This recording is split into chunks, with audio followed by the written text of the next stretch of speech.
Friends, कैसे हैं आप? अस्सलाम वालेकुम। आज हम पढ़ रहे हैं cell biology part 10। Last time पर हमने एंडोप्लाज्मिक रेटिकुलम के बारे में पढ़ा था। दोस्तों, एक न्यूज़ है आपके लिए। हमने हमारे इन सभी तरह के लेक्चर्स, चाहे वो 11th बायोलॉजी हो, 12th बायोलॉजी हो, इसके बाद मेडिकल और पैरामेडिकल के लेक्चर्स को रिकॉर्ड करके अपलोड करने के लिए एक नया चैनल बनाया है जिसका नाम है बायोलॉजी वाला। आप उस चैनल को सर्च कीजिए और ज़्यादा से ज़्यादा लाइक कीजिए, शेयर कीजिए और सब्सक्राइब कीजिए और फुल सपोर्ट कीजिए ताकि हम और ज़्यादा अच्छे ढंग से आप तक वीडियो को पहुंचा सकें। तो ये सूचना थी, उम्मीद है आप हमारा इस काम में बहुत सपोर्ट करेंगे। आइए हम पार्ट 10 को शुरू करते हैं। लास्ट पेपर हमने पढ़ा था एंडोप्लाज्मिक रेटिकुलम के बारे में। हम पढ़ रहे हैं मेम्ब्रेनस सेल ऑर्गेनेल्स, यानी ऐसे ऑर्गेनेल्स जिनके चारों तरफ क्या पाई जाती है, मेम्ब्रेन पाई जाती है, जो कहाँ पाए जाते हैं, साइटोप्लाज्म के अंदर। ये हमने जो बनाया है ग्रीन कलर का, ये है सेल की सेल मेम्ब्रेन, और इसके अंदर का सारा पोर्शन साइटोप्लाज्म, और उस साइटोप्लाज्म के अंदर सेंटर के अंदर देखिए लिखा है न्यूक्लियस, जिसे हम केंद्रक कहते हैं। और ये न्यूक्लियस की मेम्ब्रेन, जिन्हें हम न्यूक्लियर मेम्ब्रेन या केंद्रक झिल्ली कहते हैं, ये लिखा है। और ये न्यूक्लियर मेम्ब्रेन पर पाए जाने वाले न्यूक्लियर पोर, ये सारी स्ट्रक्चर्स हम पढ़ चुके हैं। तो इसी न्यूक्लियर मेम्ब्रेन के पास में, यानी न्यूक्लियस के जस्ट पास में एक ऑर्गेनेल पाया जाता है, एक कोशिकांग पाया जाता है, जिसे हम एंडोप्लाज्मिक रेटिकुलम कहते हैं, जो सिस्टर्नी, यानी ये सिस्टर्नी, ट्यूब्यूल्स और वेसिकल्स से मिलकर के बना होता है। सिस्टर्नी क्या है? हमने कहा था सिस्टर्नी ट्यूब लाइक स्ट्रक्चर्स होती हैं जो अनब्रांच्ड होती हैं, और पाइप के जैसे स्ट्रक्चर है, नलिकाकार संरचनाएं होती हैं जिनकी कोई शाखाएं नहीं होती, और ये एक के ऊपर एक गड्ढी की फॉर्म में, यानी स्टैक्स की फॉर्म में पाई जाती हैं। क्लियर? ट्यूब्यूल्स क्या है? ट्यूब्यूल्स भी ट्यूब लाइक स्ट्रक्चर्स होती हैं, नलिकाकार संरचनाएं होती हैं, मगर ये ब्रांच होती हैं। इनकी क्या पाई जाती हैं? शाखाएं पाई जाती हैं। और वेसिकल्स क्या है? वेसिकल्स पाउच लाइक स्ट्रक्चर्स हैं, थैलीनुमा स्ट्रक्चर्स हैं, छोटे छोटे गोल गोल, इन्हें हम क्या कहते हैं? वेसिकल्स कहते हैं। क्लियर? एंडोप्लाज्मिक रेटिकुलम के हमने दो पार्ट पढ़े थे, एक रफ और दूसरा स्मूथ। रफ का काम था, रफ के ऊपर खुरदुरा होने की वजह से राइबोसोम अटैच होते हैं, इसलिए इनका काम है प्रोटीन बनाना। स्मूथ एंडोप्लाज्मिक रेटिकुलम स्मूथ होने की वजह से, चिकना होने की वजह से राइबोसोम इनके ऊपर अटैच नहीं हो पाते, इसलिए इसका काम क्या है? प्रोटीन ना बना करके लिपिड बनाना। तो फाइनली आपको पता चल गया कि एंडोप्लाज्मिक रेटिकुलम का काम प्रोटीन और लिपिड बनाना। लेकिन जितना प्रोटीन और लिपिड इस एंडोप्लाज्मिक रेटिकुलम के अंदर बनता है, वो अभी अधूरा है, अनकम्प्लीट है। अनकम्प्लीट होने का मतलब इसके अंदर अभी सुधार की जरूरत है, इसके अंदर बहुत सारे चेंजेस करने की जरूरत है। इसलिए इस प्रोटीन और लिपिड को इन ट्यूब लाइक स्ट्रक्चर्स, जिन्हें हमने क्या नाम दिया था? सिस्टर्नी, उन ट्यूब लाइक स्ट्रक्चर्स के अंदर घुमाते हुए इसको सबसे नीचे की सिस्टर्नी तक पहुंचाया जाता है ना? और सबसे नीचे की सिस्टर्नी इस प्रोटीन और लिपिड को इन छोटी छोटी सी बर्ड्स, जैसे ये देख रहे हैं आप, छोटी सी गांठ, इन गांठों के अंदर पैक कर देती है। ये मैंने एक बनाई है, इस तरह से बहुत सारी बनेंगी। कहाँ बनेगी? लोअर सिस्टर्नी की लोअर सरफेस पर, निचली सरफेस पर। और कुछ समय के बाद ये बर्ड्स इस लोअर सिस्टर्नी की लोअर सरफेस से, यानी निचली सरफेस से क्या हो जाएंगी? अलग हो जाएंगी, और अलग होकर के क्या बना देंगी? वेसिकल्स। तो इस तरह की बहुत सारी यहाँ पर क्या बनेंगी? वेसिकल्स बनेंगी, और उन वेसिकल्स के अंदर प्रोटीन और लिपिड होंगे, जिनका मॉडिफिकेशन किया जाना जरूरी है। मॉडिफिकेशन का मतलब यानी इन प्रोटीन और लिपिड को काम में लाने के योग्य बनाना, इनको काम में लाने के कैपेबल बनाना, है ना? इनके अंदर सुधार करना, इनके अंदर मॉडिफिकेशन करना। क्लियर है? जैसे हम किसी कंपनी से कोई कार या बाइक खरीदते हैं, लेकिन कंपनी हमें जो फीचर्स देती है हम उससे सेटिस्फाइड नहीं होते, वो हमें अधूरापन महसूस करवाते हैं, तो हम उन्हें क्या करते हैं? मॉडिफाई करवाते हैं। जैसे साइलेंसर चेंज करवा दिया, जैसे कोई ग्लासेस चेंज करवा दिए, है ना? सीट्स की पोजीशन चेंज करवा दी, कोई टायर चेंज करवा दिए, है ना? उसको हम क्या बोलते हैं? मॉडिफिकेशन करना। क्लियर? तो एंडोप्लाज्मिक रेटिकुलम का काम था प्रोटीन और लिपिड को बना करके वेसिकल्स तक पहुंचा देना। आइए अब हम बात करते हैं गोल्जी बॉडी की। तो गोल्जी बॉडी देखिए यहाँ पर लिखा है, इसका दूसरा नाम है लाइपोकोन्ड्रिया, और एक और नाम है इसका डिक्टियोसोम। हिंदी में इसे बोलते हैं पादप गोल्जी कार्य। लाइपोकोन्ड्रिया इसे इसलिए कहा जाता है क्योंकि इसके अंदर लिपिड्स की मात्रा ज्यादा होती है। इसको डिस्कवर किया था कैमिलो गोल्जी नामक साइंटिस्ट ने, है ना, 1898 के अंदर इसकी डिस्कवरी हुई। बेसिकली गोल्जी बॉडी और एंडोप्लाज्मिक रेटिकुलम इन दोनों की जो स्ट्रक्चर होती है वो सेम होती है। जिस तरह से एंडोप्लाज्मिक रेटिकुलम, है ना, सिस्टर्नी, ट्यूब्यूल्स और वेसिकल से मिलकर के बना होता है, उसी तरीके से गोल्जी बॉडी भी सिस्टर्नी, ट्यूब्यूल्स और वेसिकल्स से मिलकर के बनी हुई स्ट्रक्चर्स होती है।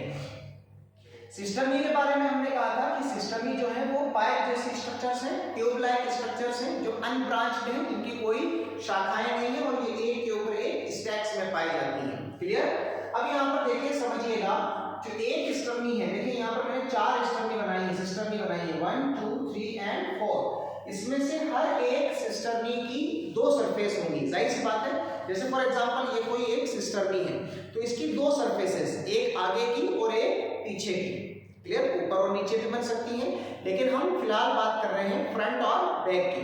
तो एक फ्रंट पर होगी यानी सामने की तरफ, और एक क्या होगी, पीछे की तरफ। अगर मैं अपने अकॉर्डिंग बात करूं तो मैं कहूंगा कि इसकी ये वाली सरफेस मेरे सामने है, तो ऑब्वियसली इसकी ये सरफेस जो होगी वो इसकी क्या हो जाएगी, अपोजिट हो जाएगी। ऑलराइट? उसी प्रकार ये जो सिस्टर्नी है, ये सिस्टर्नी की भी 2 सरफेसेस होंगी। एक वो सरफेस जो न्यूक्लियस के सामने हो और दूसरी वो सरफेस जो न्यूक्लियस के बिल्कुल क्या हो, अपोजिट हो। क्लियर? जो न्यूक्लियस के सामने सरफेस होती है उसे हम सिस फेस बोलते हैं, सिस फेस, और जो न्यूक्लियस के अपोजिट सरफेस होती है उसे हम क्या बोलते हैं, ट्रांस फेस। ये बहुत कंफ्यूजन वाला मामला होता है, इसलिए इसको समझने के लिए आप इस तरह से याद रख सकते हैं कि न्यूक्लियस जो है, इस न्यूक्लियस के अंदर देखिए सी आ रहा है, उसी प्रकार से यहाँ पर देखिए सिस के अंदर भी क्या आ रहा है, सी आ रहा है। तो जो सरफेस न्यूक्लियस की तरफ हो, उसके अंदर न्यूक्लियस की तरफ हो, उसे हम क्या कहेंगे, सिस फेस। तो ऑब्वियसली दूसरी को याद रखने की जरूरत ही नहीं है, वो अपने आप ही क्या बन जाएगी, ट्रांस फेस बन जाएगी। क्लियर है बात?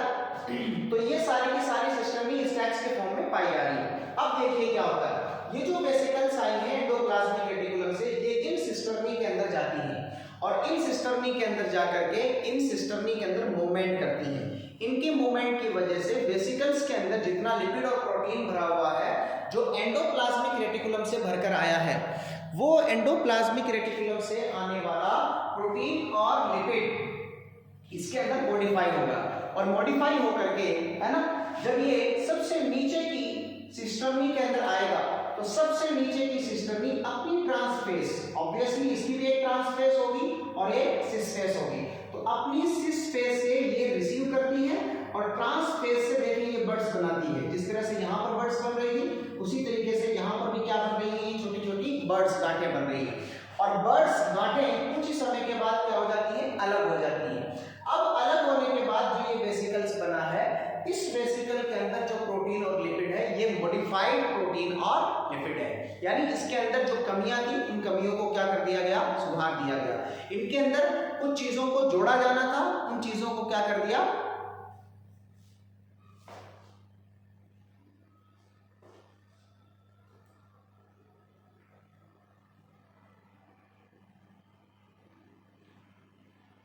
उन चीजों को क्या कर दिया, जोड़ दिया। क्लियर? अब ये वेसिकल क्या कर जाएगी, यहां से ट्रांसपोर्ट कर दी जाएगी आउटसाइड द सेल, यानी सेल के बाहर की तरफ। सेल के बाहर लिपिड और प्रोटीन की जरूरत है, तो लिपिड और प्रोटीन वहां पर क्या कर दिया जाएगा, भेज दिया जाएगा। नेक्स्ट, तो ये हो गई इसकी स्ट्रक्चर की बात। क्लियर है बात? नेक्स्ट, इसकी हम बात करते हैं फंक्शंस। फंक्शंस के अंदर देखें, सबसे पहला फंक्शन है सेल सिक्रीशन। सबसे पहला फंक्शन सेल सिक्रीशन या ट्रांसपोर्टेशन। सेल सिक्रीशन का मतलब ये होता है कि सेल किसी चीज को सिक्रीट करती है, सेल किसी चीज को भेजती है, जिसे हम दूसरा नाम देते हैं ट्रांसपोर्टेशन। ट्रांसपोर्ट करना, एक जगह से दूसरी जगह पर भेजना। आइए इसे थोड़ा और अच्छे तरीके से हम समझने की कोशिश करते हैं। ट्रांसपोर्टेशन का मतलब ये होता है कि एक जगह से दूसरी जगह पर भेजना। जैसे फॉर एग्जांपल हमने कहा कि जो ये प्रोटीन और लिपिड है, ये प्रोटीन और लिपिड, प्रोटीन बनकर आया है रफ एंडोप्लाज्मिक रेटिकुलम से और लिपिड बनकर आया है स्मूथ एंडोप्लाज्मिक रेटिकुलम से। क्लियर है बात? तो तो ये दोनों के दोनों इन वेसिकल्स के अंदर पैक हैं और इन वेसिकल्स को भेज दिया गया सिस्टर्नी के अंदर। क्लियर है बात? अब सिस्टर्नी के अंदर ये वेसिकल्स क्या कर रही हैं? मूवमेंट कर रही है और इनकी मूवमेंट करने की वजह से इन प्रोटीन और लिपिड के अंदर मॉडिफिकेशन हो रहे हैं। मॉडिफिकेशन होने का मतलब इनके अंदर कुछ जोड़ा जा रहा है, कुछ तोड़ा जा रहा है। जैसे फॉर एग्जांपल ये हमारी कोई सेल मेम्ब्रेन है, ये सेल मेम्ब्रेन, और सेल मेम्ब्रेन की स्ट्रक्चर आप बहुत अच्छे से पढ़ चुके हैं कि सेल मेम्ब्रेन की जो सरफेस होती है उस सरफेस के ऊपर प्रोटीन पाया जाता है। क्या पाया जाता है? प्रोटीन। और प्रोटीन के अंदर कुछ स्पेसिफिक प्रोटीन के हमने वहां पर नाम लिए थे जिन्हें हम ग्लाइकोप्रोटीन बोलते हैं, ग्लाइकोप्रोटीन। और दूसरे प्रोटीन होते हैं जिन्हें हम ग्लाइकोलिपिड कहते हैं। क्या कहते हैं? ग्लाइकोलिपिड। ये दो तरह के हमने प्रोटीन पढ़े। जैसे फॉर एग्जांपल यहाँ पर ये दो प्रोटीन मैंने बनाए हैं, ये दोनों स्पेसिफिक प्रोटीन है, ग्लाइकोप्रोटीन और ग्लाइकोलिपिड। ये दोनों प्रोटीन सेल की सेल मेम्ब्रेन पर पाए जाते हैं और ये सेल को सेल से पहचानने में क्या करते हैं? मदद करते हैं। यानी एक सेल को दूसरी सेल के अंदर रिकग्नाइजेशन में ये क्या करते हैं? मदद करते हैं। हमने एग्जांपल लिया था स्पर्म और अंडे का। दूसरा एग्जांपल हमने लिया था WBC और बैक्टीरिया का। तो क्या होता है जब ये वेसिकल्स प्रोटीन और लिपिड को लेकर के जब इस सिस्टर्नी के अंदर आते हैं तो ये सिस्टर्नी क्या करती है? इन प्रोटीन और लिपिड के साथ ग्लाइकोजन को जोड़ देती है। किसको जोड़ देती है दोस्तों? ग्लाइकोजन को जोड़ देती है। ग्लाइकोजन क्या है? ग्लाइकोजन एक पॉलीसेकेराइड है। हमने पहले भी इसके बारे में बात की है कि ग्लाइकोजन एक पॉलीसेकेराइड है। पॉलीसेकेराइड का मतलब जिसके अंदर बहुत सारे, पॉलीसेकेराइड का मतलब जिसके अंदर बहुत सारे सेकेराइड के मॉलिक्यूल जुड़े हुए हैं। तो जैसे ही ग्लाइकोजन को प्रोटीन और लिपिड के साथ जोड़ा गया, ये एक नया मॉलिक्यूल बन जाता है जिसका नाम होता है ग्लाइकोप्रोटीन और इसका नाम क्या हो जाएगा? ग्लाइकोलिपिड। क्लियर है बात? तो ग्लाइकोप्रोटीन और ग्लाइकोलिपिड जब इन सिस्टर्नी के अंदर बन गया तो इनको इन बर्ड्स के जरिए से बाहर निकालने की कोशिश की जाती है। लोअर सिस्टर्नी अपनी लोअर सरफेस से बर्ड्स बनाएगी और बर्ड्स के अंदर जो प्रोटीन और लिपिड होंगे वो किस फॉर्म में होंगे? ग्लाइकोप्रोटीन और ग्लाइकोलिपिड की फॉर्म में। इन दोनों को, इन बर्ड्स को क्या कर दिया जाएगा? सेपरेट कर दिया जाएगा। जैसे हमने यहाँ पर एक बर्ड्स को बनाया है और एक सेपरेट अलग यहाँ पर हमने क्या बना दी? वेसिकल्स बना दी। अब इस वेसिकल के अंदर जो प्रोटीन है वो ग्लाइकोप्रोटीन और ग्लाइकोलिपिड की फॉर्म में है। यानी यहाँ पर जो प्रोटीन और लिपिड था उसका मॉडिफिकेशन कर दिया इस गोल्जी बॉडी ने और कन्वर्ट कर दिया इसको ग्लाइकोप्रोटीन में और ग्लाइकोलिपिड में। अब इस ग्लाइकोप्रोटीन और ग्लाइकोलिपिड से भरी हुई वेसिकल्स को क्या कर दिया जाएगा? ट्रांसपोर्ट। यहाँ पर देखिए मैंने लिखा है ट्रांसपोर्ट आउटसाइड द सेल। अगर सेल के बाहर कहीं जरूरत है तो बाहर भेज दिया जाएगा और अगर सेल मेम्ब्रेन को जरूरत है, बिकॉज सेल मेम्ब्रेन पर भी क्या पाए जाते हैं? ग्लाइकोप्रोटीन और ग्लाइकोलिपिड, तो सेल मेम्ब्रेन को ही दे दिया जाएगा कि आप यूज कर लीजिए इसको। क्लियर है बात? तो ट्रांसपोर्टेशन का काम इसका समझ में आया। चूंकि गोल्जी बॉडी बड़े बड़े मॉलिक्यूल्स को, ये बड़ा मॉलिक्यूल है ग्लाइकोप्रोटीन, ये क्या है भाई? बड़ा मॉलिक्यूल। क्यों बड़ा मॉलिक्यूल है? क्योंकि इसके अंदर ग्लाइकोजन जुड़ा हुआ है और ग्लाइकोजन क्या है? पॉलीसेकेराइड है। और पॉलीसेकेराइड क्या होते हैं? जिसमें सेकेराइड के बहुत सारे मॉलिक्यूल आपस में क्या हो? जुड़े हुए हो। तो ये एक लंबी चौड़ी स्ट्रक्चर्स है, ये एक मैक्रो मॉलिक्यूल है, ये एक दीर्घ अणु है। इसी तरीके से ग्लाइकोलिपिड भी एक प्रकार का क्या है? दीर्घ अणु है, एक मैक्रो मॉलिक्यूल है। तो Golgi body in macro molecules को, इन दीर्घ अणुओं को एक जगह से दूसरी जगह पर ट्रांसपोर्टेशन का काम कर रही है। किसका काम कर रही है? स्थानांतरित करने का काम कर रही है। इसी को हम क्या कहते हैं? Cell secretion. सेल का किसी चीज को सिक्रीट करना। इसीलिए इस गोल्जी बॉडी को एक नाम दिया जाता है director of macromolecular traffic in cell. यानी सेल के अंदर मैक्रो मॉलिक्यूल को एक जगह से दूसरी जगह पर भेजने वाला इसका डायरेक्टर, इसका प्रिंसिपल कौन होता है? गोल्जी बॉडी होता है। क्लियर है बात? यहाँ पर देखिए मैंने लिखा because all large particle are transported outside the cell through Golgi body. Golgi body के थ्रू ही ये एक जगह से दूसरी जगह पर क्या कर दिए जाते हैं? ट्रांसपोर्ट कर दिए जाते हैं। आई होप ये सारी बातें आपको समझ में आ रही होंगी, गोल्जी बॉडी के फंक्शन की समझ में आ रही होंगी। मैं एंडोप्लाज्मिक रेटिकुलम और गोल्जी बॉडी का एक 3D एनिमेशन मेरे डिस्क्रिप्शन में डालूंगा, उसका लिंक आप जाकर के उसको सर्च कीजिएगा। आपको 3D एनिमेशन के अंदर उसके अंदर समझ में आएगा कि ये दोनों मिलकर के किस तरह से काम करते हैं, किस तरह से प्रोटीन और लिपिड का ये क्या करते हैं? मॉडिफिकेशन करते हैं। ऑलराइट, नेक्स्ट दूसरा इसका काम होता है फॉर्मेशन ऑफ लाइसोसोम। यहां पर देखें छोटा सा मैंने वेसिकल बनाया है और इस वेसिकल को हम क्या बोलते हैं, लाइसोसोम। इसके बाद हमारा टॉपिक आएगा लाइसोसोम, उसके अंदर हम पढ़ेंगे कि लाइसोसोम क्या काम करता है। Clear. Next, formation of cell wall material, कोशिका भित्ति पदार्थों का निर्माण करना। कोशिका भित्ति के अंदर हमने पढ़ा था कि कोशिका भित्ति को बनाने वाले जो मटेरियल्स हैं, जैसे सेलुलोज है, जैसे हेमीसेलुलोज है, जैसे सुमेरिन है, जैसे पेक्टिन है ना, इस तरह से बहुत सारे मटेरियल्स हैं जो सेल वॉल को बनाने का काम करते हैं। तो उन मटेरियल्स को बनाने का काम भी कौन करता है, गोल्जी बॉडी करता है। और उन मटेरियल्स को हम क्या बोलते हैं, कोशिका भित्ति पदार्थ या सेल वॉल मटेरियल। नेक्स्ट, अगला काम आता है formation of cell plate during cell division, है ना। जब हम नेक्स्ट टॉपिक में सेल डिवीजन या कोशिका विभाजन के बारे में पढ़ेंगे तो वहां पर हम पढ़ेंगे कि जैसे फॉर एग्जांपल ये कोई सेल है, ये सेल एक सेल से जब दो सेल में कन्वर्ट होगी तो इसके सेंटर में एक प्लेट लाइक स्ट्रक्चर बनेगी, एक खांच बनेगी, उसे हम क्या बोलते हैं, सेल प्लेट। तो सेल प्लेट को सेल डिवीजन के दौरान बनाने का काम कौन करता है, लाइसोसोम करता है। क्लियर है बात। Next, last, formation of acrosome during spermatogenesis, शुक्र जनन के दौरान एक्रोसोम का निर्माण करना, ये भी किसका काम है, गोल्जी बॉडी का काम है ना। जब हम स्पर्मेटोजेनेसिस यानी शुक्र जनन पढ़ेंगे तो वहां पर हम पढ़ेंगे कि जैसे फॉर एग्जांपल ये कोई स्पर्म है, ये स्पर्म की कोई बॉडी है और इस बॉडी के अंदर इसके जो सबसे ऊपर जो इसका हेड है, हेड सर, इस सर के ऊपर एक टोपीनुमा स्ट्रक्चर होती है जिसे हम एक्रोसोम बोलते हैं। क्या बोलते हैं, एक्रोसोम, है ना। उसी एक्रोसोम को बनाने का काम कौन करता है, गोल्जी बॉडी करता है। ऑलराइट, तो ये था हमारा आज का टॉपिक, है ना, जो पार्ट 10 के अंदर हमने पढ़ा गोल्जी बॉडी के बारे में। इसके अलग अलग नाम हमने पढ़े, लाइकोपोट्रिया, डिप्टियोसोम, है ना।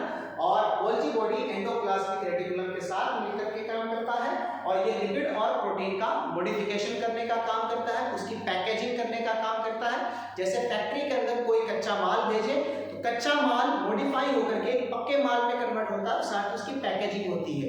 पैकेजिंग का मतलब उसे पैक करके बाजार के अंदर भेज दिया जाता है, या जहां पर रिक्वायरमेंट होती है उस रिक्वायरमेंट को पूरा करने के लिए वहां पर उसे भेज दिया जाता है। तो मैं उम्मीद करता हूं कि ये एंडोप्लाज्मिक रेटिकुलम और गोल्जी बॉडी का कंसेप्ट आपको बहुत इजी वे के अंदर समझ में आया होगा। प्लीज लाइक कीजिए, शेयर कीजिए और सब्सक्राइब कीजिए। Thank you.